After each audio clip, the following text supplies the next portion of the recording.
네, 슬기로운 라디오 생활 매주 화요일 1부는 슬기로운 자취생활 시간입니다. 매주 화요일 우리 동네를 살기 좋은 곳으로 만들기 위해서 지역의회에서 어떤 일을 하고 있는지 알아보는 시간 가지고 있는데요. 6.25 전쟁이 끝나고 한국에 남은 미군들이 사용했던 공여지의 반환 작업이 계속되고 있습니다. 하지만 심각한 오염을 안고 있는 곳들도 적지 않다고 하는데요. 환경 정화 작업을 거쳤지만 일부는 아직도 심각한 오염 때문에 제대로 된 활용이 어려운 상황이라고 합니다. 자세한 내용 경기도 의회 권재형 의원 연결해 들어보겠습니다. 안녕하세요. 네, 안녕하세요. 경기도의회 건설개혁위원회 의정부 출신 권재형 의원입니다. 반갑습니다. 네, 반갑습니다. 코로나19가 나흘 연속 200명대를 기록했는데 고심이 좀 깊으시죠? 예, 맞습니다. 맞습니다. 빨리 좀 잠잠해져야 되는데 점점 증가돼서 고민이 많습니다. 예. 자, 먼저 주한미군 반환 공여지 잘 모르시는 분들 많으실 텐데 간략히 설명을 좀 먼저 해주시죠. 네, 간단하게 말씀드리면 한국전쟁 이후에 한국에 주둔하고 있는 미군에게 미군 기지, 그다음에 시설, 군사 훈련을 할 수 있는 필요한 땅을 한국 정부가 공유에 빌려준 것이죠. 예. 무상으로 미군이 사용하고 있는 그런 땅을 공유지라고 얘기하고 있고요. 소파 많이 우리 공유지 많이 들어보셨을 텐데 주한미군 지휘협동 규정에 따라서 무상으로 제공되고 있습니다. 공유기간은 또 별도로 없고 무기한입니다. 대표적으로는 우리 미군 용산 미군이 떠오르면 좀 이해하시기 쉬울 겁니다. 예, 그렇군요. 그러면 전국에 이렇게 미군에 공여됐던 땅이 어느 정도 있는 겁니까? 전국에 현재 산지한 주한미군 공여구역은 한 93개소, 한 242 평방 킬로미터 정도 되고요. 예. 지금 51개소가 87%가 경기도에 현재 위치하고 있습니다. 예. 또 이중 또 경기 북부에는 38개소가 지금 위치하고 있고요. 예. 이 크기는 저희 의정부의 면적의 2배고, 그리고 여의도 면적에는 58배로 하는 방대한 그런 면적입니다. 예. 그래서 또 우리 현재 반환 된다는 얘기 많이 있는데요. 경기도 내 반환 대상 공여구역은 한 84%, 이중 84%인 34개가 이제 차지하고 있고요. 예. 또 개발이 가능한 반환 공여지 구역은 의정부에 8곳, 그다음에 파주에 6곳, 동두천에 6곳, 하남에 1곳, 화성에 1곳 등 총 5개 시군에 22개소로 현재 16곳은 반환이 완료됐고요. 예. 의정부 캠프엑스나 동두천 캠프 모듈 등 6곳은 미반환 상태입니다. 나머지 12개소는 우리 한국군이 있을 때 사용한다거나 산악 지역에 있어서 또 활용이 좀 불가능한 상태이기 때문에 그건 반환해서 좀 보류가 되어 있는 상태입니다. 그렇다면 아직 대상이 전부 반환된 건 아니군요? 그렇죠. 아직 반환된 건 아니고요. 예. 그것이 반환이 2008년에 수립된 주한미군 발전 종합계획 이후부터 진행이 된 건데요. 예. 반환이 되지 않아서 지금 지난 9월 17일 날 국제의원회관에서 미반환된 경기도 내 미군 공여지를 조기 반환해달라고 우리 토론회도 갖고 또 각종 시군에서 또 이렇게 촉구 결의도 하고 있는 중입니다. 그래서 빨리 반환이 되기를 좀 원하고 있습니다. 예. 이런 공여지를 정부 차원에서 제도 개선이나 또 민간 투자 활성화에 좀 중장기적인 고민을 함께하고 계실 텐데 네네. 반환된 땅은 시민들에게 돌아가는 겁니까? 아니면 어떻게 사용이 되는 겁니까? 당연히 그 땅은 시민의 주인이 시민이었기 때문에 공민한테 돌아가는 거고요. 반환되는 공여지는 지자체나 민간 개발 사업으로 진행이 될 수 있습니다. 예. 예를 들어서 저희 의정부시의 반환된 공여지에는 시민 공원이 현재 만들어졌고요. 예. 공공기관이 또 입주되어 있고요. 앞으로 지금 토양이 오염되어 있는 곳에 미래 직업 체험관을 지으려고 했었던 것이고요. 예. 그다음에 공동주택과 이커머스 물류센터 등이 들어서 계획이 현재 있습니다. 예, 그렇군요. 네네. 자, 지금 기지가 아직 반환되지 않은 곳이 있다고 말씀하셨는데 기지 반환이 늦어지면 늦어질수록 좀 문제가 생기지 않겠습니까? 문제가 많이 생기겠죠. 그게 되면 또 지원금이라든가 개발비도 많이 올라가고 많은 어려움이 많이 있을 것입니다. 네. 예. 자, 지금 문제가 되는 게 이 땅들이 안전하냐 이거지 않습니까? 어떻습니까? 맞습니다. 이 반환이 된다 하더라도 그냥 또 온전한 반환이 돼야 되죠. 원래 상태대로 좀 해줘야 되는데 미군 공여지가 지난 70여 년 가까운 세월 동안 치해복권 지역에 있다 보니까 국내 환경법이 접근할 수가 없어요. 아, 그렇군요. 예. 예. 그렇지. 그러다 보니까 안에서 무슨 일이 벌어진지도 모르고 토지가 오염된 것도 모르다 보니까 예. 우리 공유지 주변의 그 주민들의 안전에 상당한 그 위협이 되고 있고요. 그 현재 좀 하나를 말씀드리면 공유지에서 나온 토양에 오염되어 있는 그 물질들이 보면은 예. 인체나 환경에 상당히 그 위해를 줄 수 있는 그 석유계 총탄화수소라고 하는 TPH, 그다음에 예. TX라고 하는 벤젠이나 톨루엔, 에틸벤젠, 자일렌 같은 것들이 나오고 있고요. 예. 그다음에 그다음에 아연, 니켈, 카드뮴, 비소 등 그 온갖 유독 화학가스나 발암물질들이 검출돼서 상당한 그 위험이 지금 도사리고 있죠. 예, 네. 지금 조금 전에 치외법권이라고 하셨는데 그러면 네. 우리가 뭐 조사하거나 이거는 너무 더러워지고 있다 이런 얘기를 기존에는 못했던 겁니까?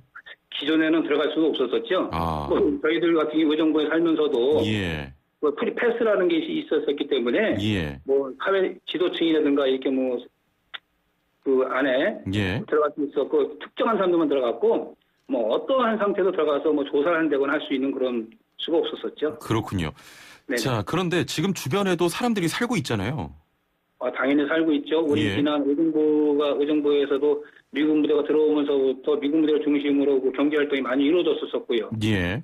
이후로 또 도시 개발로 인해서 공동주택이 많이 들어섰고요. 또 뭐 최근에는 뭐 잘 알다시피 의정부가 또 경기북부 수부도시 아닙니까? 예. 그 의정부에 그 북부청사도 있고요. 그러다 보니까 경기도 북부경찰청이라든가 뭐 북부교육청, 경기도 소방재난본부, 그다음 경기도 적십사 등 공공기관이 현재 많이 들어가 있고요. 예. 앞으로도 또 공공기관이나 공공주택이 많이 들어올 계획이 있습니다. 예. 자, 얼마 전 국회에서 토양뿐만 아니라 안반까지도 영향을 미친다 이런 내용을 담은 개정안도 발의가 됐는데 그렇다면 그 땅 속의 안반까지 오염이 됐다는 겁니까? 맞습니다. 지금 의정부시에 문제가 되고 있는 지역은 현재 미군 유류 창고가 있었던 지역이에요. 예. 그 때문에 상당한 그 기름이 지표로 들어갈 것으로 추정이 되고 있고요. 그다음에 안반까지도 지금 그 기름이 이제 들어갈 거라 생각하고 있는데, 예. 지금 이것이 안반이냐 토양이냐에 대해서 지금 아직 그 구분이 되지 않아서, 예. 이번에 그 의정부 의뢰 그 김민철 국회의원님이 지난 10월 국정감사에서 이재명 도지사하고 진영 행안부 장관을 대상으로 예. 우선 반환된 공여지 80여 곳 중에서 반환된 58곳의 걸반이 29곳 정도에서 오염물질이 발견되는 것을 지금 지적을 하셨어요. 예. 그리고 문제가 되는 것은 이제 현행 토양 환경 보조법상 안반은 정화 대상이 아니므로 지금까지는 안반을 제외한 부지에 대해서만 정화를 실시하였고 또한 확산 방지 및 재오염 방지 대책을 수립 관리하고 있었거든요. 예. 그래서 이제 이것이 문제가 되기 때문에 앞으로는 좀 제대로 이것을 토양 정화 작업을 해야 된다 생각해서 주한미군 공여구역 주변 지역 등 지원특별법 개정안과 토양 환경보전법 개정안을 대표 발의하셨어요. 예. 그래서 그 주한미군 공여지의 토양 오염을 정화할 책임이 해당 구역의 토양뿐만 아니라 안반에도 미친다는 점을 법률로 그 명시를 한 요번에 그 법을 대표 발의하셨습니다. 네. 말씀을 좀 정리하면 그러니까 경기도 내에 산재한 이 주한미군 반환 공여지의 정화 범위를 토양에서 안반까지 확대하는 법안이 발의가 됐다 이런 말씀이신 거죠? 네. 뭐 지금은 제가 경기도만 예를 들었는데. 경기도뿐만 아니라 우리 대한민국 전체 되어 있는 반환되는 미군 공여지에 대한 토양 환경 정화 작업에 있어서의 그 법이 적용될 수 있게끔 만드신 거죠? 예, 그렇군요. 네. 자, 뭐 말씀하신 의정부 지역 같은 경우도 정화 작업을 마무리했지만 여전히 오염이 심각한 상황인데 얼마 전에 언론 보도에서도 보도가 됐습니다. 토양 위로 기름띠가 그대로 보이는 등 공사를 멈춰야 할 정도다. 이렇게 언론 보도가 나왔는데 많이 심각한 상황입니까? 본 의원도 그 언론 보도가 나기 전에 그 현장을 방문했었거든요. 예. 뭐 공사했었던 거 이미 중지하고 있는 거는 뭐 당연하고요. 뭐 현장에는 그 기름이 계속 나오고 있고요. 예. 제가 가까이 갔을 때 냄새가 좀 심하게 났고요. 저 또한 라이터를 대고서 이렇게 한번 불을 붙여봤더만 불이 홀 그냥 붙고 있었습니다. 아직 뭐 다시 쓸 수 없는 거죠. 불도 붙여봤는데 불이 붙습니까? 예, 그렇죠. 거기다가 예. 나오는 기름에다가 예. 거기서 고기 묻혀가지고 하니까 불이 붙어서 예. 웃긴 얘기를 마치고 유전인에도 발견될 것 같은 그런 거 농담도 지금 그 정도 일어나고 있습니다. 예. 그래서 사실 기름은 다 경유거든요. 뭐 유전하면 상관이 없는 거지만 그런 식으로 오죽하면 이제 그러한 그 농담까지 그 정도에서는 지금 하고 그 정도로 있습니다. 심하다. 예. 사실 이것이 그냥 현재 그 의정부에서 뭐 어디 정화 작업 안 한 게 아니고 의정부에서 하는 게 아니고 환경부에서 본 그 대상지가 2015년 3월에 정화 지역 3지역 그 기준으로 오염 토양 그 정화 조치를 완료했고요. 그다음에 했는데 그 도시개발 사업 추진을 위한 의정부시의 1지역 정화 그 협조 요청에 따라 2017년 3월에 오염 토양 정화 계획서를 의정부에 제출하고 사업을 착수해서 2020년 3월에 정화지역 1지역 기준 토양 오염 정화 조치를 완료한 지역이에요. 그런데도 지금 토양이 오염이 돼서 사업이 중단되어 있는 상태이죠. 그렇군요.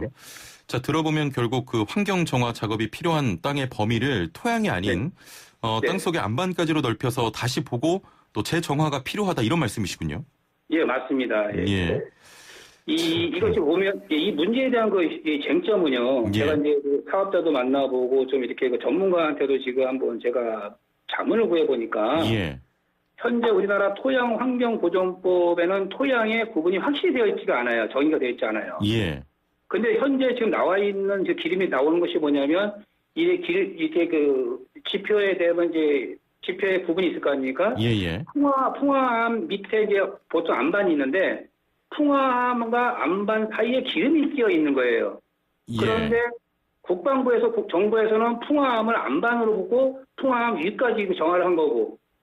그다음에 이 사업자나 이 토양 그 전문가들 지질학자 같은 경우는 그 토양학적으로는 풍화암 밑에까지 해야 된다. 풍화암은 토양을 본다는 거예요. 그래서 이런 것이 좀 확실하게 되게 되면은 앞으로 반환 공여지에 대한 그 정화 작업이 좀 더 잘 이루어지지 않을까 이렇게 생각되고 있습니다.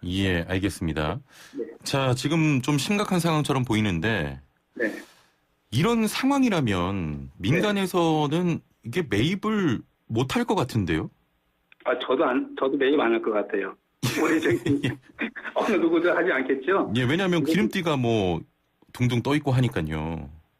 투자 금액은 일단 이것도 경제가 돈에 걸린 문제인데 돈을 벌자고 한 일인데 지금 그 개발하기 전에 돈이 다 들어가다 보면은 부도가 날 수 있는데 어느 누구도 투자할 수가 없죠.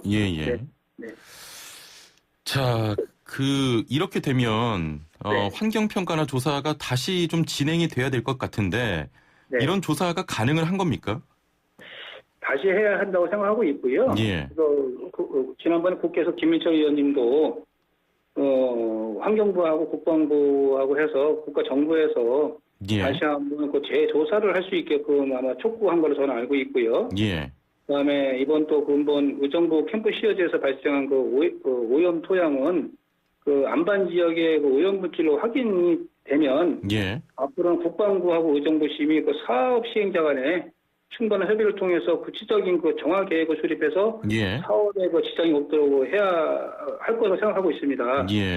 또한 오는 20일 본 의원이 의회 5분 발언을 통해서 이재명 도지사와 우리 경기도의 장영국 우리 의장님께서 현장을 방문하셔서 좀 심각성을 좀 봐주셨으면 좋겠다고 제가 이제 제안을 했거든요. 선뜻 여기에 또 응해주셔가지고 20일 날 우리 장영국 경기도의 의장님과 또 우리 같은 부의장님들, 그리고 우리 경기도의 의회 관계자들과 그다음에 경기도 집행부 관계자, 전문가 등이 의정부의 오염 현장을 점검하고 경기도 차원의 대책을 아마 수립하고 정부의 조속한 해결을 촉구할 계획에 지금 있습니다. 좀 말씀을 들어보니까 이런 문제는 의정부 차원에서의 문제가 아니라 맞습니다. 경기도가 지금보다 조금 더 적극적인 자세로 정부 혹은 미군과 좀 협상해야 한다 이런 생각도 드는데 어떻게 보십니까? 맞습니다. 사실상 법적으로는 경기도에서 할 수 있는 부분은 사실은 없어요. 이 부분은 국방부에서 지금 해야 되는 문제이긴 한데 우리 경기도의 도지사나 지방자치단체장들은 도민과 시민들의 안전을 위해서 적극적으로 나서야 한다는 또 우리 조례가 있기 때문에 뭐 재정적으로는 할 수는 없지만 예. 그다음에 그 행정적으로는 적극적으로 그다음에 우리 그 국회나 그다음에 그 환경부나 예. 그다음에 뭐 국방부나 행안부나 그런 국가 정부에 적극적으로 그 촉구하고 빨리 정화 작업을 해달라고 예. 요구는 할 수가 있죠. 그래서 아마 그렇게 좀 해야 할 거로 생각하고 있습니다. 알겠습니다. 네. 자, 이 공유지 제대로 살리고 개발하기 위해서 앞으로 또 어떤 것들이 필요하다고 보십니까? 앞으로는 아주 공여지에 있어서 보면은 대한민국의 안보를 위해서 공유됐던 땅이라도 예. 반환을 할 때는 국가 정부가 책임을 가지고 온전히 국민들에게 돌려줘야 한다고 생각을 하고 있고요. 예. 또한 반환되는 공여지의 면적이 워낙에 방대하기 때문에 지방자치단체에서 그거를 개발할 수 있는 재정적인 능력이 되지 않거든요. 예. 그래서 국가가 주도가 돼서 그동안 안보라는 미명 아래 희생을 강요당했었던 우리 국민들에게 보상 차원에서도 국가가 적극적으로 나서줬으면 좋겠다고 생각합니다. 예. 그리고 마지막으로 우리 지자체에서는 개발에만 신경을 쓰다가 보면 시민들의 안전을 외면할 수가 있는데요. 예. 오염된 토양이 온전히 정화될 수 있도록 철저한 관리 감독이 필요하다고 생각합니다. 알겠습니다. 저희도 앞으로 관심 가지고 지켜보도록 하겠습니다. 오늘 말씀 감사합니다. 네, 감사합니다. 네, 고맙습니다. 지금까지 경기도 의회 권재형 의원과 함께했습니다.